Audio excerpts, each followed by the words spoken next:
हम आज एक अच्छा सा एक छोटा सा आसान सा संदेश देखेंगे। हम हर हफ्ते कई सारे संदेश सुनते हैं, है ना। हर हफ्ते आते हैं, हम संदेश सुनते हैं। संदेश सुनकर किसी के दिल में बैठता है, किसी के दिल में नहीं बैठता है। और हर हफ्ता हम वचन भी पढ़ते हैं। किसी को याद है पिछला हफ्ता हमने कौन सा वचन पहले पढ़ा था? पिछले हफ्ता अपना मेधा भाई ने संदेश दिए थे, और कौन सा वचन था? किसी को याद है? ठीक है, कोई बात नहीं। तो हमें अक्सर याद नहीं रहता हम जो वचन पढ़ते हैं। कोई बात नहीं, मुझे भी याद नहीं है। तो अच्छी बात है। देखो, हमें हमेशा वचन का ध्यान देना चाहिए कि हम क्या वचन पढ़ते हैं। अक्सर कलाम में इतने सारे वचन दिए गए जाते हैं, इतने सारे संदेश सुनते हैं, तो अक्सर चीजें हमें याद नहीं रहती। बट एक चीज है जो आपको याद रहनी चाहिए और याद रहेगी, वो मैं आज आपको बताता हूँ कि वो क्या चीज है। हम पढ़ेंगे उत्पत्ति का किताब, पहला अध्याय, पहला वचन। उत्पत्ति का किताब, पहला अध्याय, पहला वचन। आदि में परमेश्वर ने आकाश और पृथ्वी को सृष्टि की। और एक दिन बहन लोगों में से पढ़िए। आदि में परमेश्वर ने आकाश और पृथ्वी की सृष्टि की। आमीन। ये वचन के लिए हम लोग एक छोटा सा प्रार्थना करेंगे। हालेलुया। परमेश्वर यीशु मसीह के नाम को धन्यवाद। परमेश्वर, आपने अच्छा वचन दिया है परमेश्वर, उसके लिए धन्यवाद। ये बहुत छोटा सा वचन है परमेश्वर, बट इसमें आपने कई सारे रहस्यों को छुपा के रखा है। वो रहस्यों को हम चाहते हैं कि आज हमारे साथ बात करें आप परमेश्वर। उसके लिए आप हमें मदद करें, और ये आखिरी दिनों में जो वचन हमें चाहिए वो ही संदेश को आप हमें दीजिए। ये संदेश को आपके हाथ में सौंपते हैं, आप हाथ में लेकर चलाइए। परमेश्वर यीशु मसीह के नाम से प्रार्थना करता हूँ, आमीन।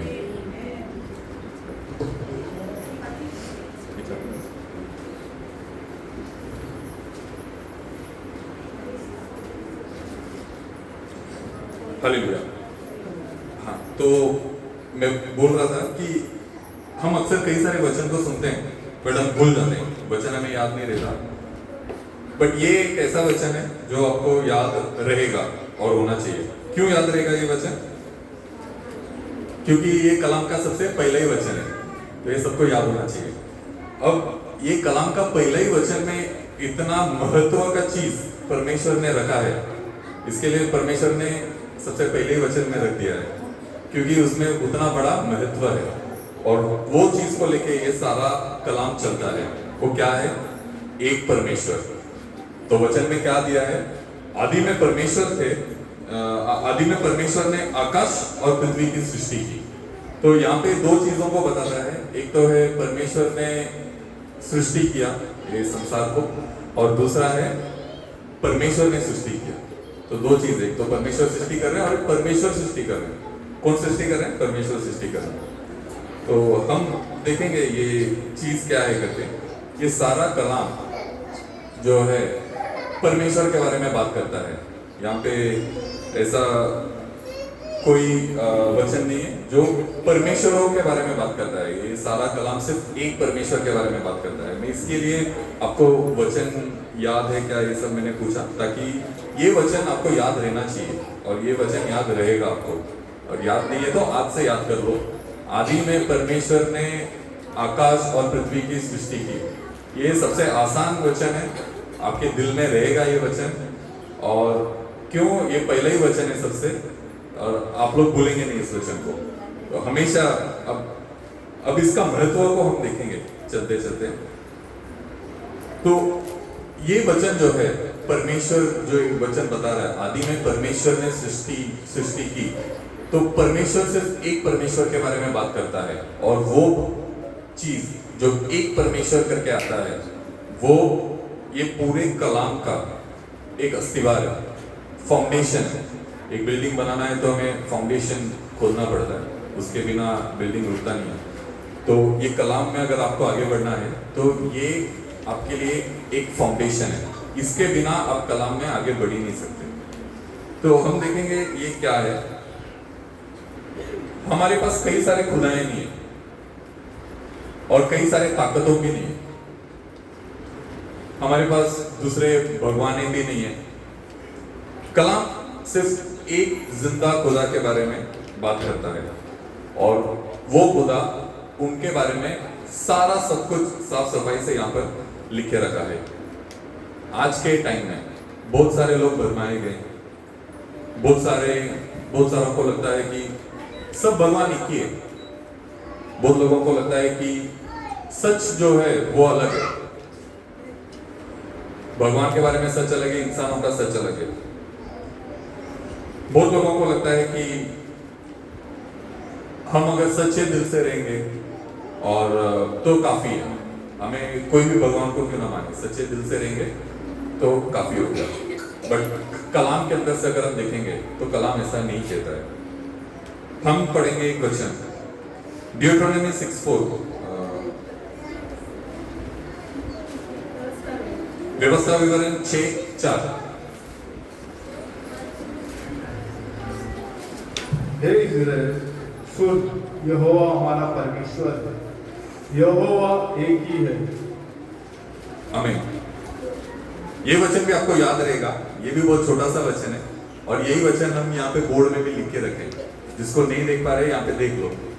हे इज़राइल सुन, हमारा परमेश्वर एक ही परमेश्वर है।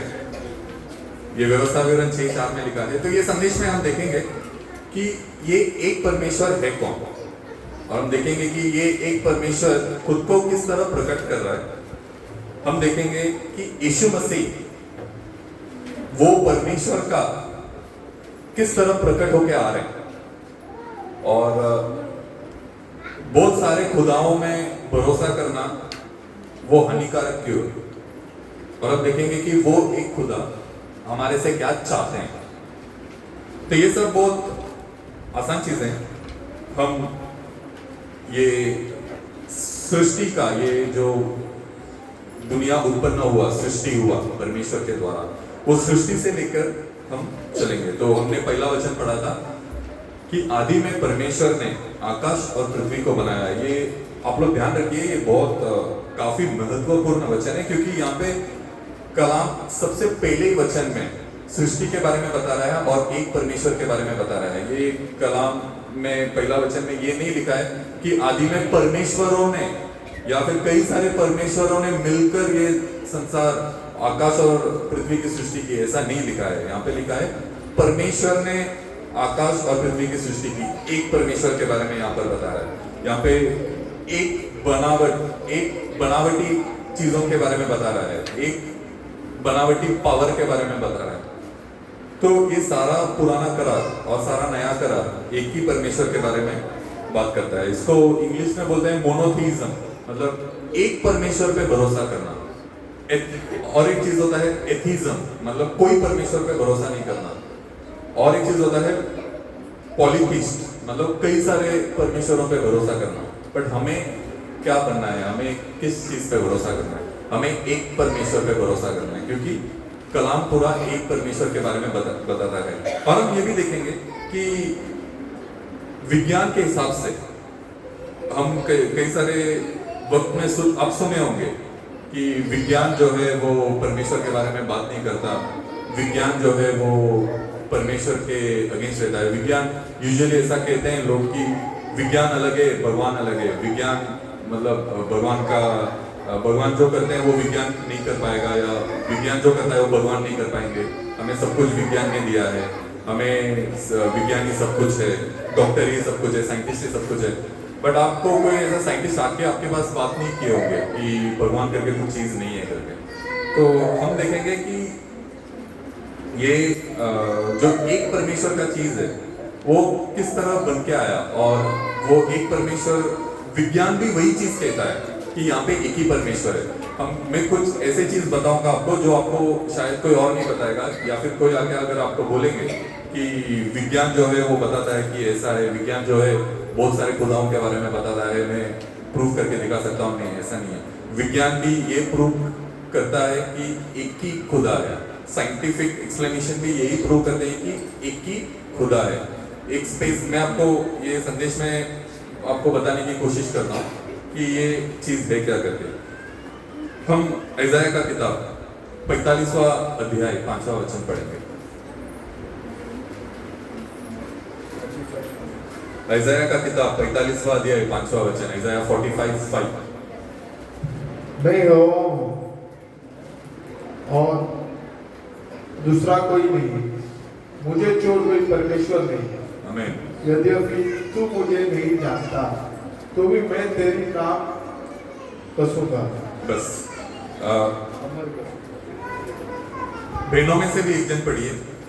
मैं यहोवा हूँ और दूसरा कोई नहीं, मुझे छोड़ कोई परमेश्वर नहीं। बस ये मैं इसके लिए दोबारा पढ़ने बोल रहा हूँ क्योंकि आज के टाइम में ये बहुत महत्वपूर्ण चीज है।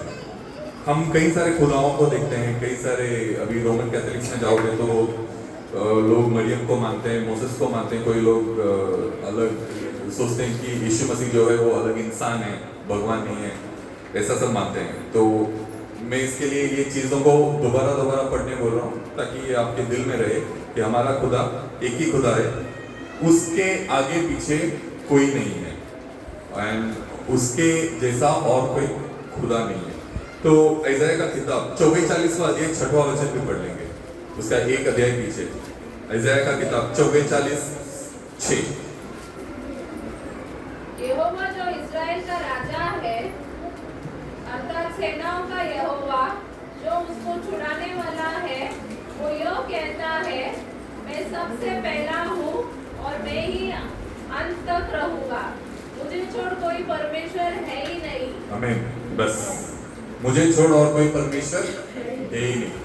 हम जितने ज्यादा ये वचन को देखेंगे, जितना ज्यादा हम ये वचनों का भी हम देखते आएंगे, और इस कलाम में भी अगर आप सारा कलाम को पहला वचन से लेके अंत के वचन का लगा आप पढ़ोगे तो भी आपको एक ही चीज मिलेगा, परमेश्वर। उसके अलावा आपको कई सारे परमेश्वर या परमेश्वरों या खुदाओं ऐसा नहीं मिलेगा। आपको सिर्फ एक ही चीज मिलेगा, यहोवा या परमेश्वर।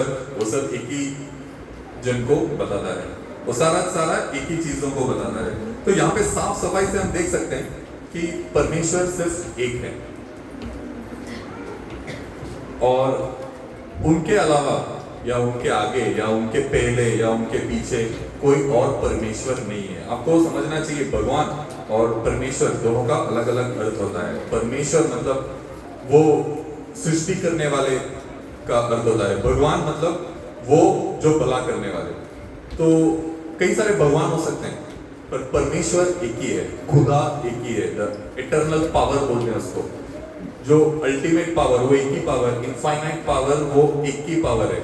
और हम देखेंगे कि अगर आप गौर से अगर देखोगे तो ये बहुत मतलब आपको ऐसा अलग चीज महसूस कराएगा कि वो एक पावर कैसा ये संसार को रूल करता है। तो हम देखेंगे वो चीज।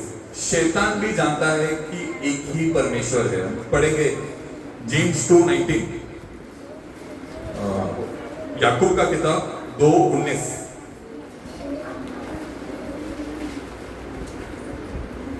तुझे विश्वास है कि एक ही परमेश्वर है, तू अच्छा करता है। दुष्ट आत्मा भी विश्वास रखते और तरतराते हैं। आमीन। ये वचन कहता है कि शैतान का जो राज्य है वो राज्य भी जानता है कि एक ही खुदा है। वो खुद जानता है, बट उसने क्या किया, आदम और हवा को आके कई सारे खुदाओं के बारे में बता दिया। उसने आके आदम और हवा को बोल दिया कि ये फल को अगर तुम खाओगे तो तुम देवताओं की तरह रहोगे। इसमें कई सारी थियरीज हैं, क्योंकि जो लूसीफर ने आके बताता है सर्प के रूप में, वो खुद जानता है कि परमेश्वर एक ही है, तो फिर भी वो आके झूठ बोलता है। तो सारा जो शैतान है, शैतान का भी एक राज्य होता है। मैंने आपको इसके पहले भी बताया था कि हमारे जैसे यहाँ पे कंपनी चलते हैं, ऐसा एक थियरी है कि हमारे जैसे यहाँ पे कंपनी चलती है, वैसे शैतान की भी कंपनी चलती है। शैतान के लूसीफर के नीचे जो आर्मी होती है उनका काम यही होता है कि कई सारे आत्माओं को जमा करना, किसके लिए, नरक के लिए। तो उनका जितना ज्यादा वो शैतान लोग आत्माएं जमा करेंगे, उतना ज़्यादा उनको, जैसा आपको तनख्वाह मिलती है उनको वैसे तनख्वाह मिलती है। तो ये साफ सफाई से उनका यही मकसद होता है कि इंसानों को गिराना। तो इंसानों को गिराने के लिए सबसे पहला चीज़ भरमाने के लिए ये है कि उनको ये भरोसा दिलाना कि एक खुदा नहीं तो दूसरा खुदा हमें बचाएंगे। और आदि से लेके हर इंसान को एक सेंट्रल मॉडल, मतलब एक व्यक्ति चाहिए होता है उसको चलाने के लिए। तो आदम और हवा थे, उनको चलाने के लिए कौन था? प्रभु यीशु मसीह थे। तो परमेश्वर ने इंसान को ऐसे ही बनाया है, उनको एक सबसेट बोलते हैं उसको, एक सबसेट को ऐसे बनाए कि उनको कोई ना कोई चाहिए चलाने के लिए, वो खुद नहीं चल सकते। आदम और हवा को परमेश्वर का जरूरत था, परमेश्वर को चलाते थे। फिर बाद में मूसा के टाइम आएंगे, इजरायली लोग थे, इजरायली लोग को मूसा ने चलाया। जब मूसा पर्वत पे चला गया तो इतने सारे, आप सोच के देखो, 20 लाख लोग थे वहां पे। क्या वो चल नहीं सकते थे? क्या वो सोच नहीं सकते थे कि हमें कहाँ जाना है, क्या करना है? नहीं कर पाएंगे। क्यों? उनको कोई ना कोई चाहिए था। तो उन्होंने क्या किया, सारा मूर्ति को लेके उन्होंने एक मूर्ति, सारा सोना को लेके उन्होंने एक मूर्ति बनाया और वो कहते कि ये मूर्ति हमें रास्ता दिखाएगा।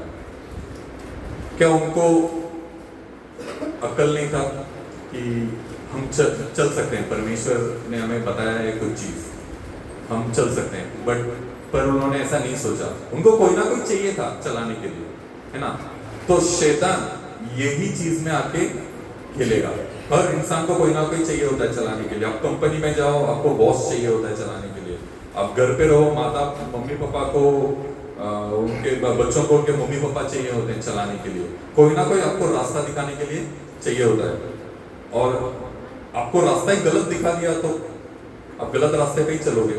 आपको आपके भेजे में पहले से ही गलत रास्ता बता दिया, गलत रास्ते नहीं चलोगे ना। शैतान वही चीज आदम और हवा से किया। आदम और हवा ने परमेश्वर को देखे थे पर उन्होंने एहसास नहीं किए। शैतान ने आके उनको रास्ता ही गलत दिखा दिया, वो गलत रास्ते में चल पड़े। तो हम उसी रास्ते से चल कर आए।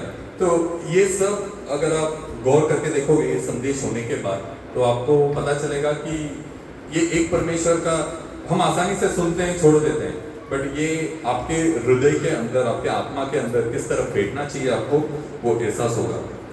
अब देखेंगे हम लोग परमेश्वर खुद को पवित्र आत्मा, उनका जो पिता, पुत्र और पवित्र आत्मा के रूप में किस तरह वो प्रकट होते हैं करके। परमेश्वर एक ही है बट वो 3 रूप में प्रकट होते हैं। इसका ये मतलब नहीं कि हमारा 3 खुदा है, इसका ये मतलब नहीं कि 3 अलग अलग जीव जंतु है, पर उनका जो एसेंस है वो एक ही है। आप पानी को ले लीजिए, एक टोकरी में 1 लीटर पानी, 1 लीटर पानी को अगर आप गर्म करोगे, आधा लीटर आपका धुआं बन जाएगा, ठीक है? आधा लीटर पानी आपके टोकरी में रहेगा। आप विज्ञान के हिसाब से, मैं जिस तरह बोल रहा था आपको, विज्ञान भी यही बताता है कि एक ही खुदा है। पानी का जो फॉर्मूला होता है वो होता है H2O, उसको H2O बोलते हैं पानी का फॉर्मूला। कोई बच्चे लोग यहाँ पे पढ़े होंगे तो उनको पता होगा, वो सिस्टर की बेटी विषय कॉमर्स पढ़ी थी तो 10th तक उनको बताते हैं। H2O होता है पानी का फॉर्मूला। अगर उसको आप गर्म करोगे, वो जब पानी धुआं बन जाता है तो भी उसका फॉर्मूला H2 ही होता है।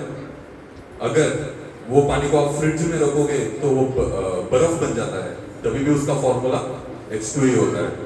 परमेश्वर ने उसी रीति से, ऑक्सीजन हो गया, ऑक्सीजन को हम जो श्वास लेते हैं ऑक्सीजन, उसको आप हाई प्रेशर में अगर लिक्विड बनाते हो, उसे पानी की तरह बनाते हो, तो भी उसका फॉर्मूला O2 ही होता है। वो धुएं में रहता है तभी भी उसका फॉर्मूला O2 ही होता है। तो परमेश्वर ने जिस तरह ये एलिमेंट्स को, ये सृष्टि को, ये विज्ञान को बनाया, उसी तरह परमेश्वर जिस तरह थे उसी तरह उन्होंने भी बनाया। जिस तरह पानी का 3 रूप में वो पानी ही होता है, अलग अलग रूप में आता है। परमेश्वर भी एक ही परमेश्वर है, वो अलग अलग रूप में आते हैं। उनका जो एसेंस है, उनका जो पावर है वो सेम है, वो एक ही परमेश्वर है, वो अलग अलग रूप में आते हैं। जिस तरह पानी अलग अलग रूप में चलता है, परमेश्वर भी अलग अलग रूप में मैनिफेस्ट हो सकते हैं। उसको बोलते हैं मैनिफेस्टेशन। हिंदी में उसका वर्ड नहीं मालूम। मैनिफेस्टेशन मतलब अलग अलग रूप में प्रकट वो कर सकते हैं। हम देखेंगे यीशु मसीह का बपतिस्मा, मत्ती का किताब 3 अध्याय 16 और 17 वचन।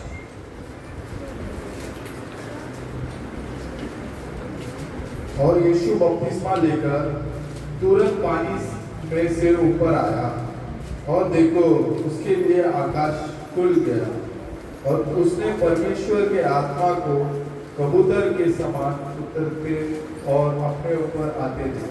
हमें तो यहाँ पे जो पुत्र है, वो पुत्र पानी में खड़ा है और पुत्र बपतिस्मा लेता है, और वो पुत्र के ऊपर परमेश्वर का आत्मा उतरता है और परमेश्वर आसमान से बात करते हैं। तो कई सारे लोग ये चीजों को लेके बोलते हैं कि हमारा 3 परमेश्वर है, ये जो पुत्र है वो परमेश्वर नहीं है। पुत्र अगर नीचे है तो परमेश्वर कैसे क्यों बात करेंगे उनसे, है ना। तो हम देखेंगे कि ये जो स्थिति है जहाँ पे पुत्र बपतिस्मा ले रहे हैं, वो एक ही परमेश्वर है, पर उनका अलग अलग रूप में वो खड़े हुए हैं। तो उसका आगे का वचन देखेंगे हम, मत्ती का किताब 28वां अध्याय 19वां वचन।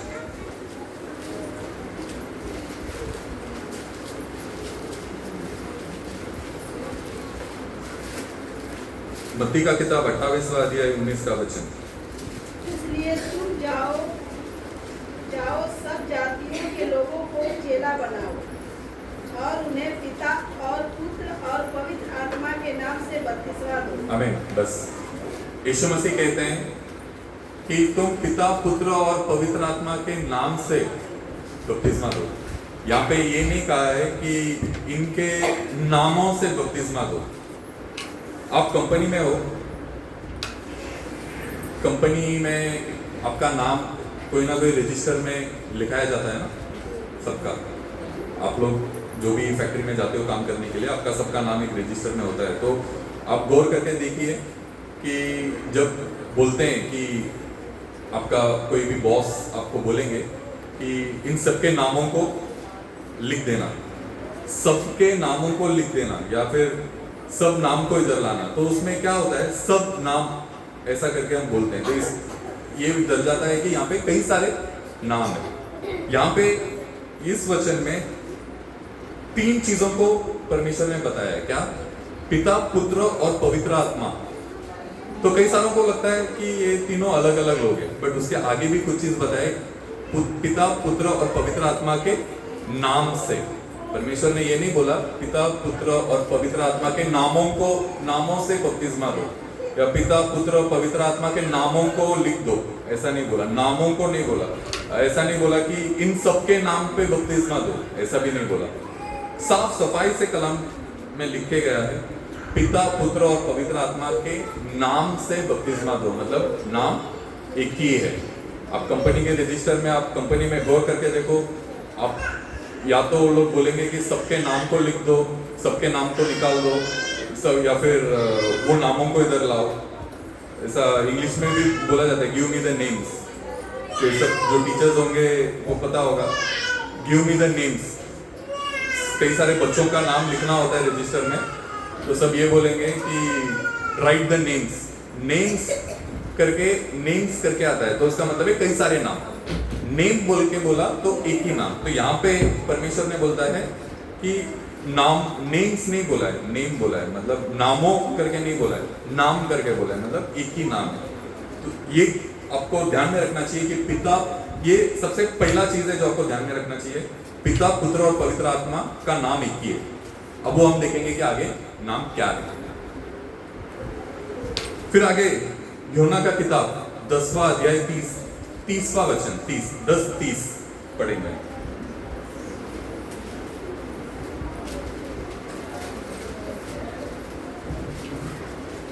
मैं और पिता एक है। हमें मैं और पिता एक है, यीशु मसीह यहाँ पे बता रहे हैं, मैं और पिता एक है। साफ सफाई से इसको समझाने की भी जरूरत नहीं है, वो और पिता एक है करके बता रहे हैं। इसके पहले उन्होंने बताया कि पिता पुत्र और पवित्र आत्मा के नाम से बपतिस्मा लो। किसको बोलते हैं? वो चेलों को बोलते हैं। और उसके आगे बोल दे रहे हैं कि मैं और पिता एक ही हूँ। कैसे रखेंगे? हम आगे पढ़ेंगे। 2 कुरिन्थियों का किताब 13वां अध्याय 14वां वचन पढ़ेंगे। 2 कुरिन्थियों का किताब 13वां अध्याय 14वां वचन। प्रभु यीशु मसीह का अनुग्रह और परमेश्वर का प्रेम और पवित्र आत्मा की सहभागिता तुम सबके साथ होती रहे। आमीन। तो यहाँ पे ये तीनों के बारे में परमेश्वर ने बात किया है और ये सबका अनुग्रह आपके ऊपर रहे। तो ये तीनों चीजों को आप जोड़ोगे। पहले यीशु मसीह ने बोला पिता पुत्र और पवित्र आत्मा के नाम में बपतिस्मा दो।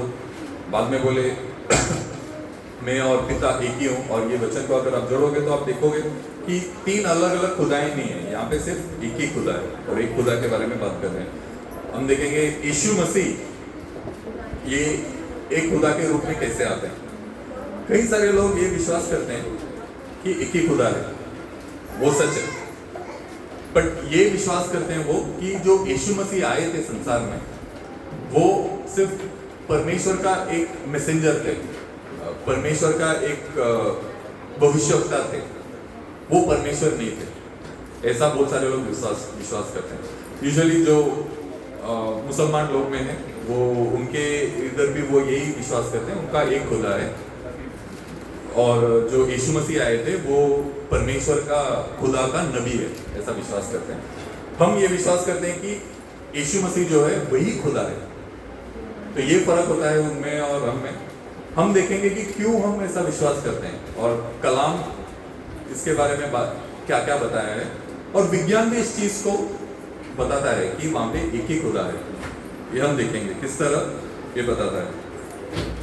यीशु मसीह खुदा होके क्यों मांस के रूप में ये संसार में आए। यीशु मसीह जो है परमेश्वर का वचन क्या कहता है देखें। यूहन्ना का किताब 1 अध्याय 1 वचन पढ़ेंगे हम लोग। आदि में वचन था और वचन परमेश्वर के साथ था और वचन परमेश्वर था। आमीन। आदि में वचन था, वचन परमेश्वर के साथ था और वचन परमेश्वर बन गया।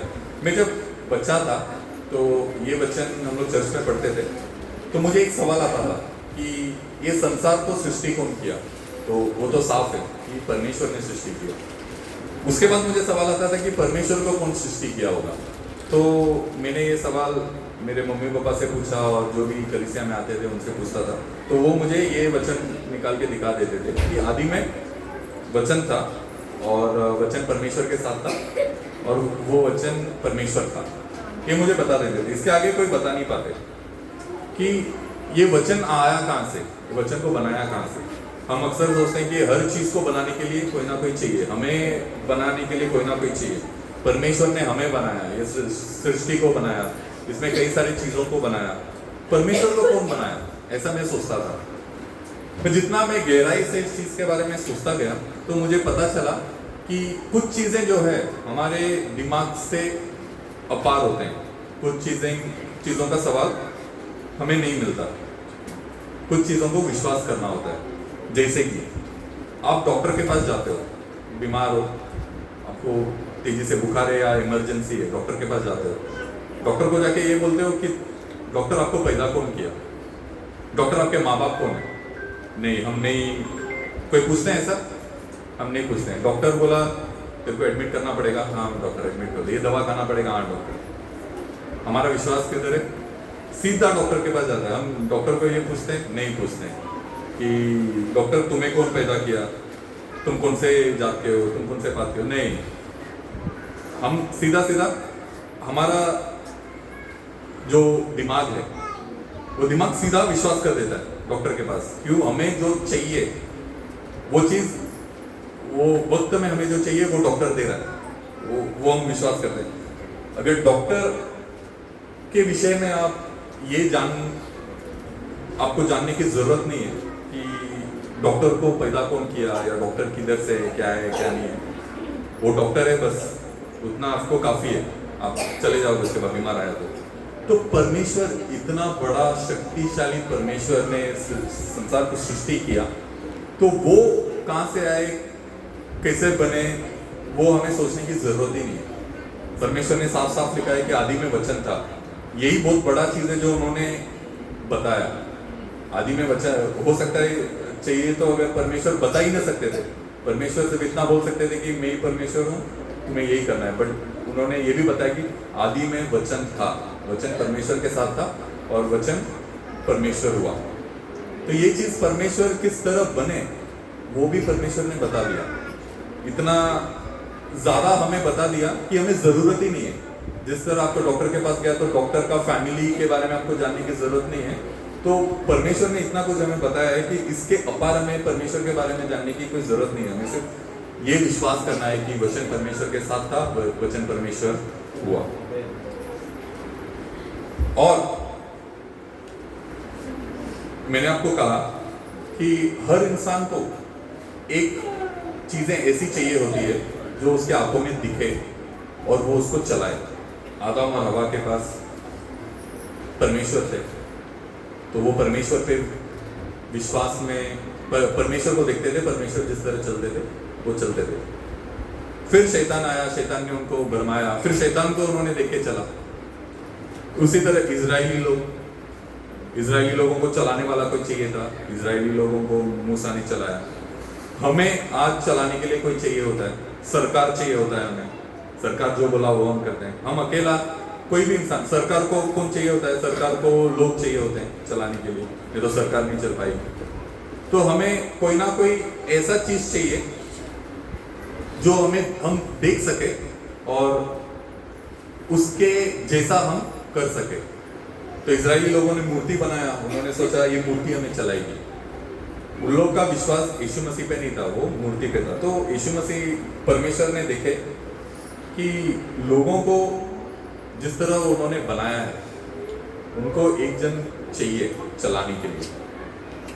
भी हर धर्म में, हर चीज में उनको कोई ना कोई चाहिए होता है चलाने के लिए, एक सेंट्रल फिगर बोलते हैं।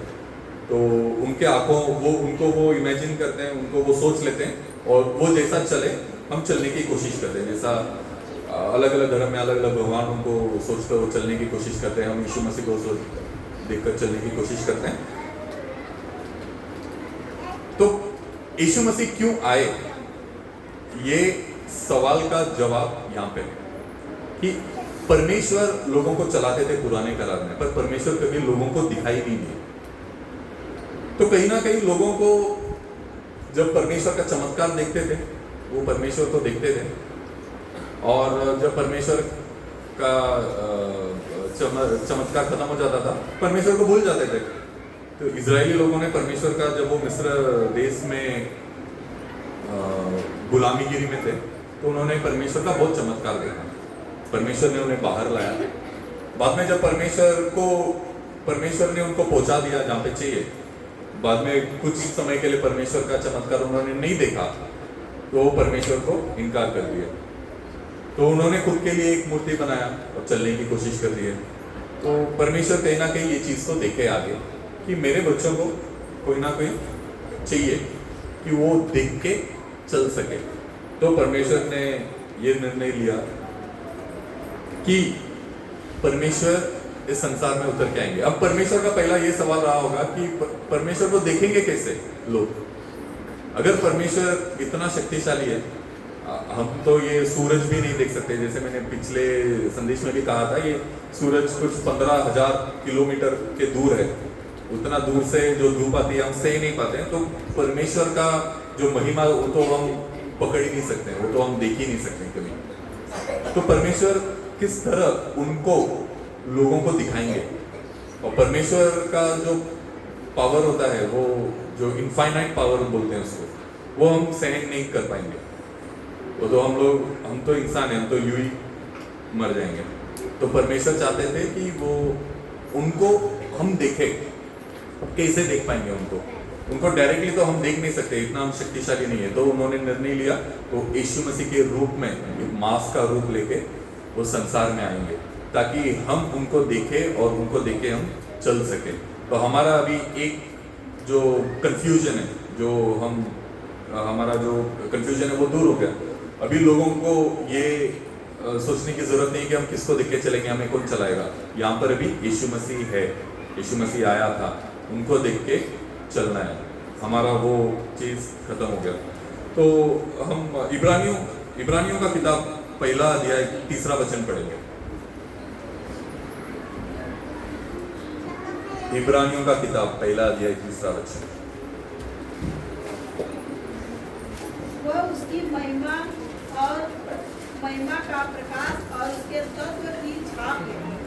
बस वो उसके महिमा और तत्व का छाप है, साफ सफाई से कहता है यहाँ पे। और एक वचन पढ़ेंगे, कुलुसियों का किताब पहला अध्याय 15 वचन।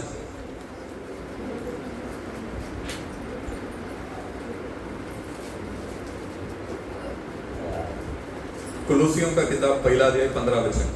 परंतु परमेश्वर की जिसने मेरे माता के गर्भ से मुझे ठहराया और अपने अनुग्रह से बुला लिया।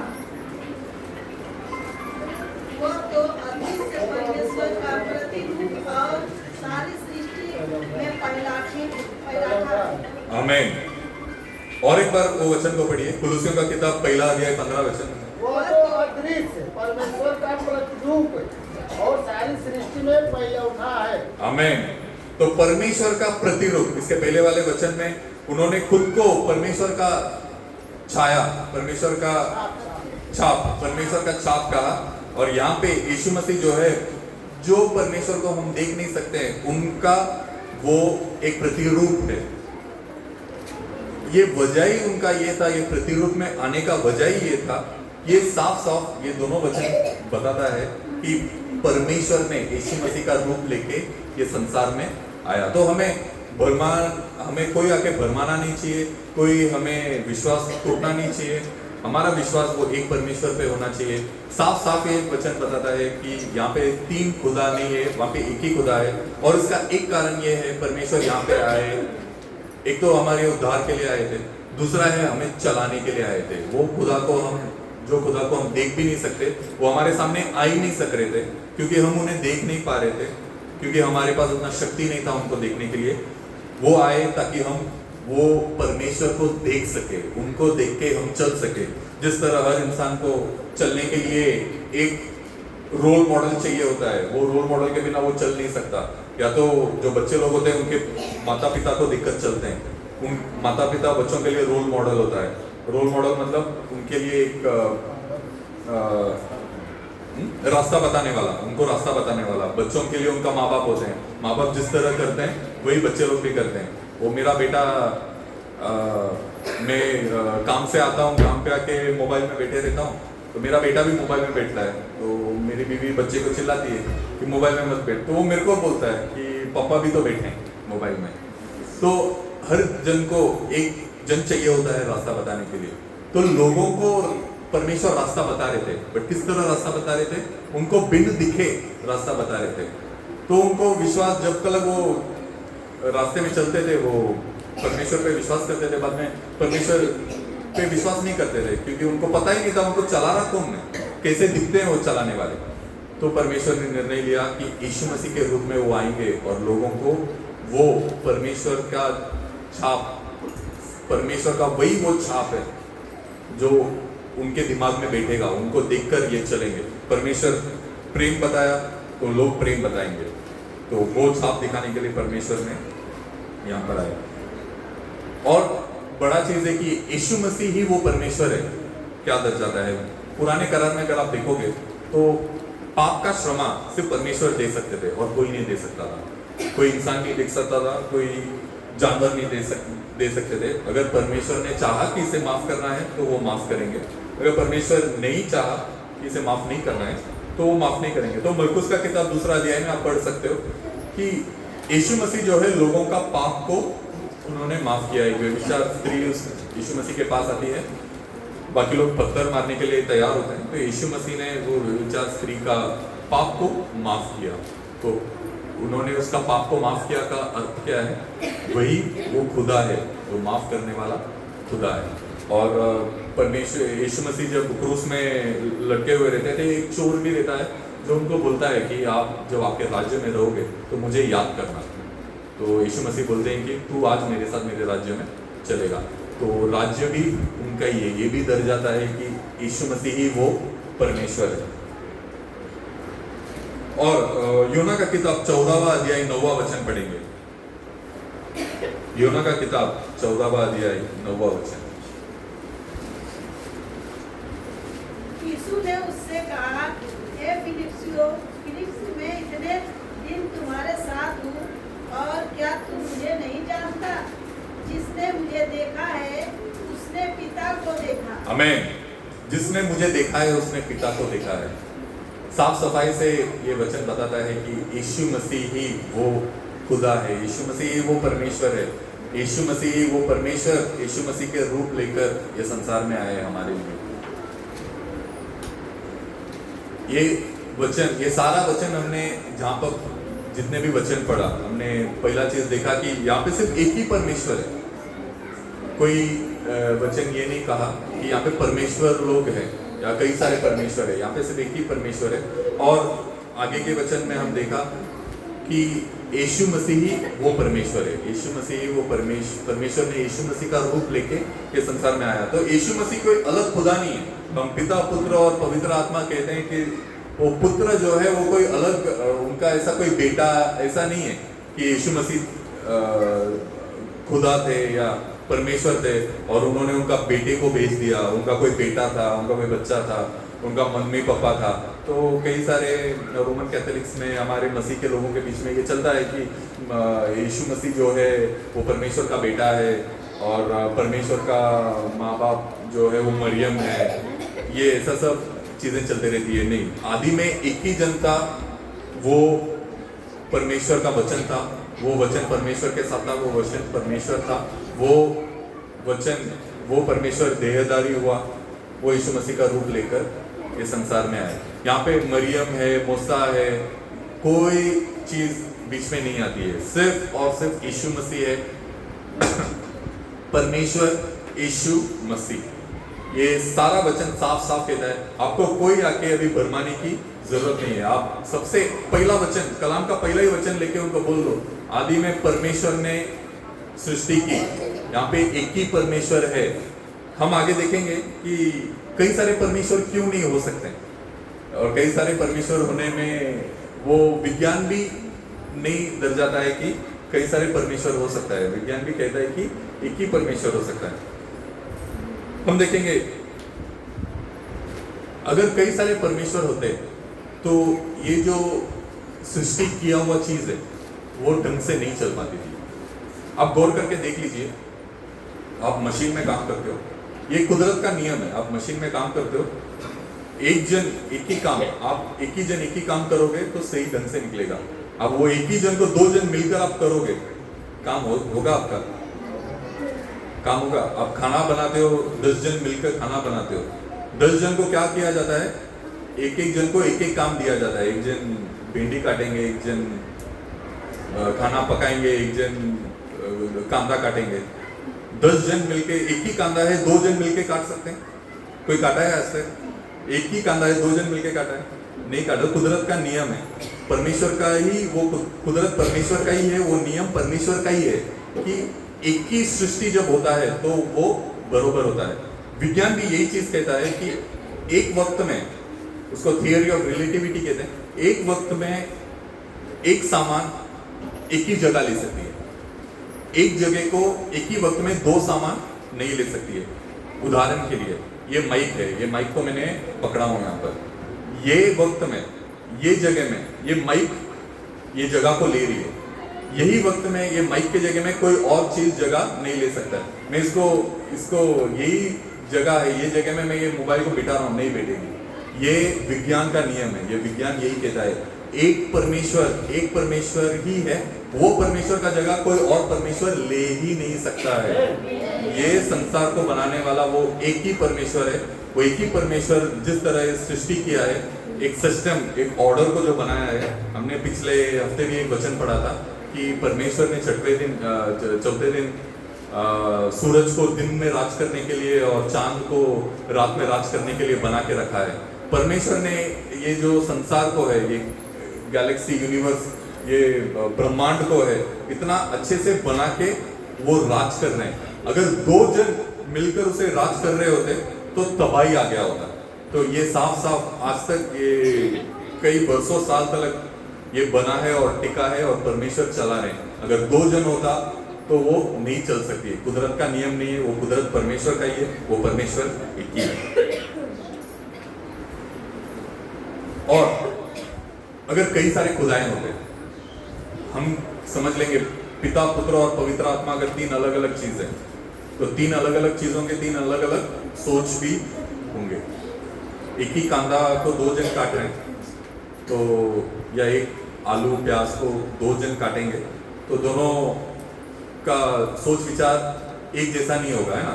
दोनों अलग अलग तरीके से काटेंगे। अगर तीन खुदा होते तो तीनों जन अलग अलग तरीके से संसार को बनाए होते। तीनों जन को चाहिए होता था कि अलग अलग उनके विचारों के हिसाब से ये संसार चले। अगर इस तरह हो गया तो वो संसार चल ही नहीं सकती है। ना ही ये कुदरत में कोई कंपनी चल सकती है। आप जो कंपनी में काम करते हो, अगर तीन मालिक आ गए एक ही जगह में, आप काम कर सकते हो? आप एक ही मालिक का एक टाइम में सुन सकते हो। एक क्लासरूम है, क्लासरूम में दो जन आके पढ़ाएंगे बच्चों को, बच्चे लोग सीख पाएंगे? कुछ नहीं सीख पाएंगे। एक वक्त में एक ही जन, क्योंकि दोनों, अगर दो टीचर्स रहे, दोनों टीचर एक साथ पढ़ाए, दो ब्लैक बोर्ड यहाँ पे लगा दिया, दो अलग अलग टीचर है, सिखा रहे हैं, बच्चे लोग सीख पाएंगे? ना बच्चे लोग सीख पाएंगे, ना टीचर लोग सिखा पाएंगे। अगर दो खुदा होता या तीन खुदा होता तो ये संसार चल ही नहीं सकता था, विज्ञान बन ही नहीं सकता था। विज्ञान में भी विज्ञान में ऐसा है कि जैसा मैंने कहा था, एक चीज की जगह में दूसरा चीज ले नहीं सकता। एक मोशन, एक चीज जब वो हिल रही होती है तो उसमें कोई और फोर्स जो है वो एक्ट नहीं कर सकता। ये एक विज्ञान का चीज है। तो विज्ञान भी यही दर्शाता है कि एक वक्त में एक ही चीज, एक ही जो शक्ति है, एक चीज को वो रूल कर सकती है। कई सारी शक्तियां के एक चीज को वो रूल नहीं कर सकती है। तो परमेश्वर का भी, लोग कहते हैं कि विज्ञान परमेश्वर से अलग है, गलत बताता है विज्ञान। ऐसा नहीं है, विज्ञान खुद बताता है कि परमेश्वर एक ही है। हम पढ़ेंगे योना का किताब 14वां अध्याय 6वां वचन। यीशु ने उससे कहा, मार्ग और सत्य और जीवन में हूँ, बिना मेरे द्वारा कोई पिता के पास नहीं पहुँच सकता। आमीन। पर यीशु मसीह कहते हैं कि उनके अलावा पिता के पास कोई नहीं पहुंच सकता। इसका ये मतलब, बहुत सारे लोग को मैं बोलते हुए सुना हूं कि यीशु मसीह तो उनका पुत्र है तो उनको, उनके द्वारा हम पिता के पास पहुंचना पड़ेगा। वो ऐसा नहीं है। यीशु मसीह ही वो पिता है। अगर पिता के पास जाना है तो यीशु मसीह के द्वारा जाना पड़ेगा। तो इसका ये मतलब है कि यीशु मसीह का नाम को लेके हमें जाना पड़ेगा। यीशु मसीह, परमेश्वर आए थे, आपको पता है पुराने करार में परमेश्वर ने किसी को भी उनका नाम को प्रकट नहीं किया था। क्यों? उनका नाम उतना पवित्र है, उनका नाम व्यर्थ में लेना नहीं चाहिए। पर जैसा मैंने कहा, परमेश्वर चाहते थे कि लोग एक चीज को देखकर चले। लोगों को चलाने के लिए एक चीज उनको देखना जरूरी है। तो परमेश्वर को भी लोग देखना जरूरी है। तो परमेश्वर यीशु मसीह का मांस का रूप लेकर वो आए। अभी रूप को तो देख लिया, अभी रूप को तो लेके हम चलेंगे, पर नाम भी तो चाहिए। लोगों को नाम भी चाहिए होता है। भारत को प्रधानमंत्री का नाम चाहिए होता है, उनका नाम लेके सब काम होता है। तो इसी तरह एक नाम भी चाहिए होता है, वो नाम है यीशु मसीह। तो ये वचन ये दर्शाता है कि यीशु मसीह का नाम के बिना आप पिता के पास नहीं पहुंच सकते हो। तो इसका ये मतलब नहीं है कि पिता और यीशु मसीह अलग अलग है, वो दोनों एक ही है। उनका ही नाम यहाँ पे सफाई से कहता है, मेरे अलावा आप परमेश्वर के पास नहीं पहुंच सकते हो। इसका मतलब है कि उनके नाम के बिना, उनका नाम लिए बिना हम परमेश्वर से बात नहीं कर सकते। ये साफ सफाई से ये वचन ये कहता है। हम पढ़ेंगे भजन संहिता 115 4 से लेके 7। भजन संहिता 115। उन लोगों की मूर्ति सोने चांदी ही की तो है, वे मनुष्यों के के हाथ की बनाई हुई है। उनके मुंह तो रहते हैं परंतु वे बातें नहीं कर सकती। उनकी आँख तो रहती है परंतु वे देख नहीं सकती। उनके कान तो रहते हैं परंतु वो सुन नहीं सकते। उनके नाक तो रहती है परंतु वो सूंघ नहीं सकती। आमीन। तो यहाँ पे ये मूर्ति के बारे में बता रहे हैं।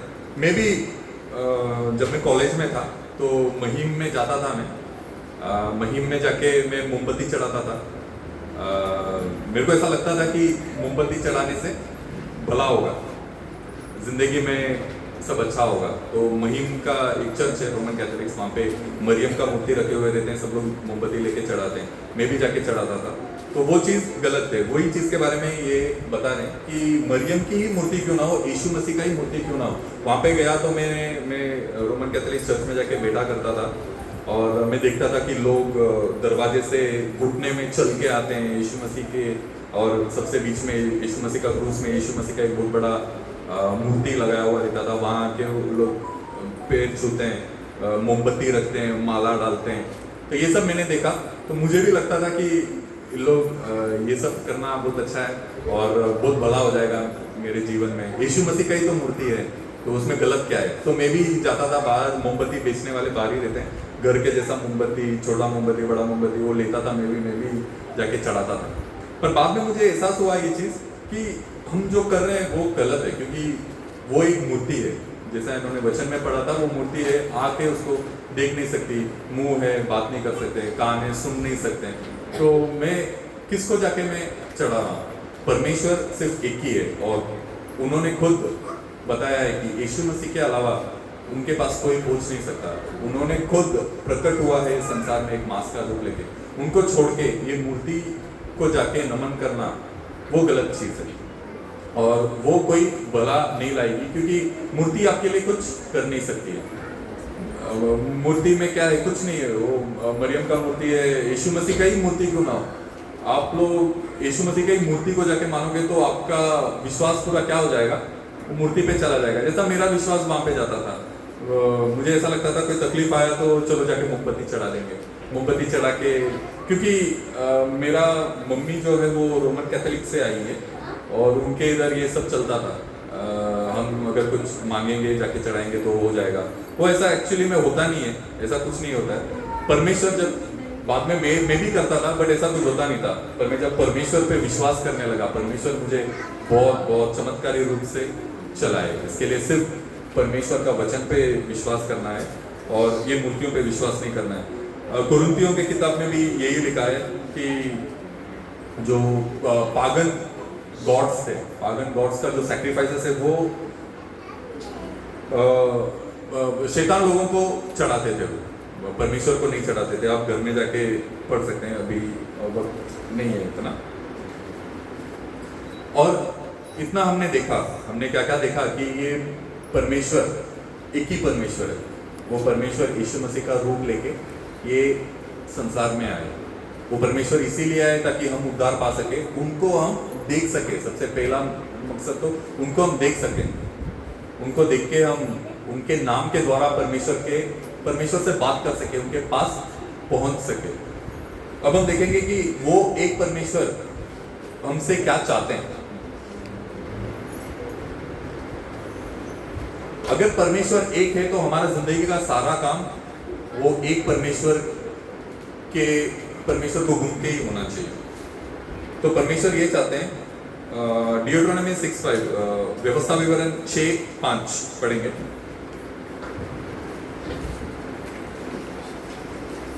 तो अपने परमेश्वर यहोवा से अपने सारे मन और सारे जीव और सारी शक्ति के साथ प्रेम रखना। आमीन। ये मैंने आपको बोला था कि एक चीज आपको याद रखना है कि आदि में परमेश्वर ने आसमान और धरती की सृष्टि की।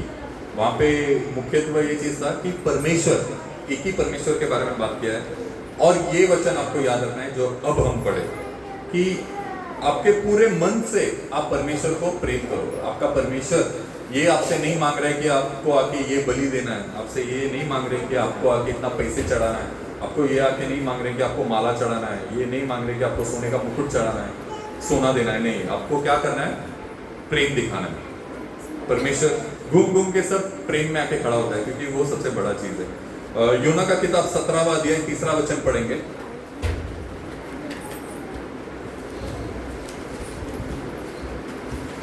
और अनंत जीवन यह है कि वह तुझे एकमात्र सच्चा परमेश्वर को और यीशु मसीह को जिसे तुमने भेजा है जाने।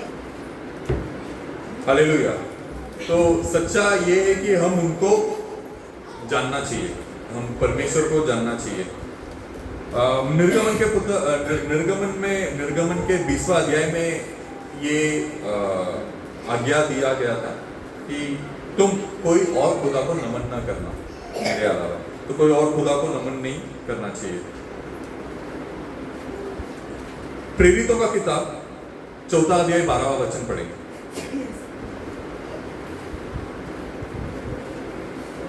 प्रेरितों का किताब 4 अध्याय 12वां वचन।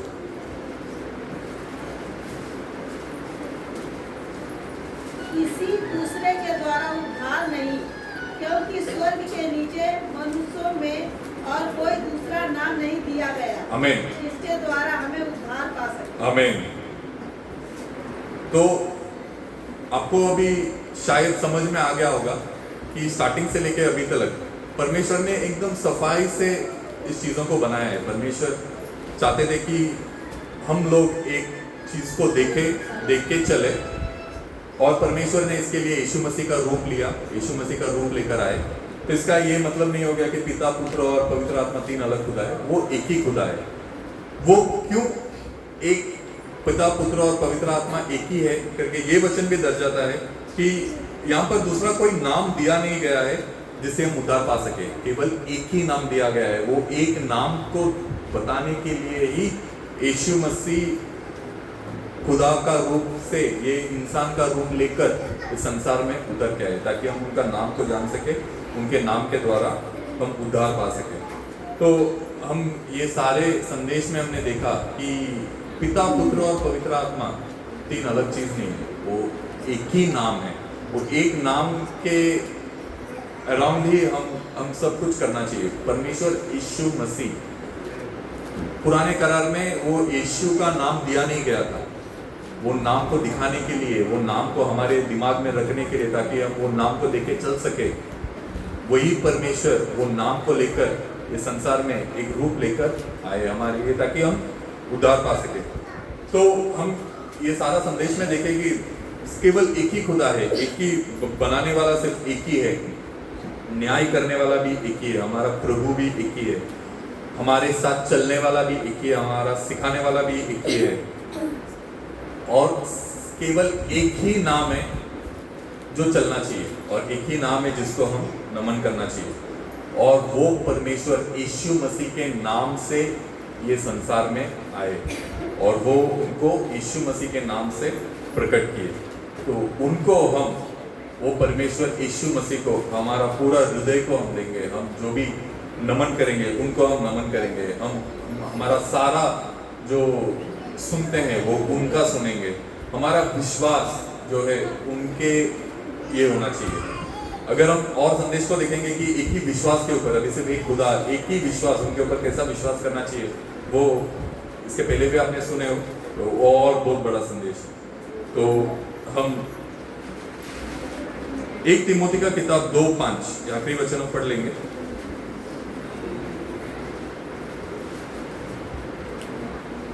1 तिमोथी का किताब 2:5।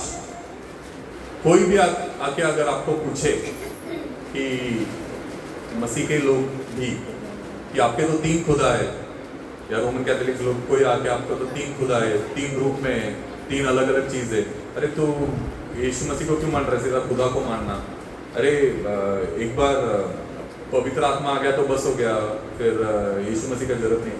ऐसा अगर करके आके किसी ने अगर कुछ बोला तो ये वचन निकाल के आप दिखाओ। 1 तिमोथी का किताब 2:5। क्योंकि परमेश्वर एक ही है, और परमेश्वर और मनुष्यों के बीच में एक ही पिछवाई है, अर्थात मसीह यीशु जो मनुष्य है।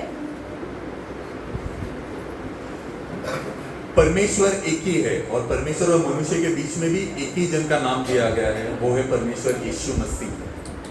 वो नाम देने के लिए ही परमेश्वर ने ये संसार में उतर कर आए, वो नाम को लेकर ही हमें चलना है। तो आज आपका विश्वास को देख लीजिए, आपका सोच को देख लीजिए, ये जो वचन आपने पढ़े ये आपके ध्यान में रख लीजिए कि यहाँ पे हमारा एक ही खुदा है, एक से ज्यादा खुदा को हमें नमन नहीं करना है, क्योंकि एक से ज्यादा खुदा है ही नहीं। विज्ञान भी यही बताता है कि एक से ज्यादा खुदा है नहीं, और कलाम भी यही बताता है कि एक से ज्यादा खुदा नहीं है।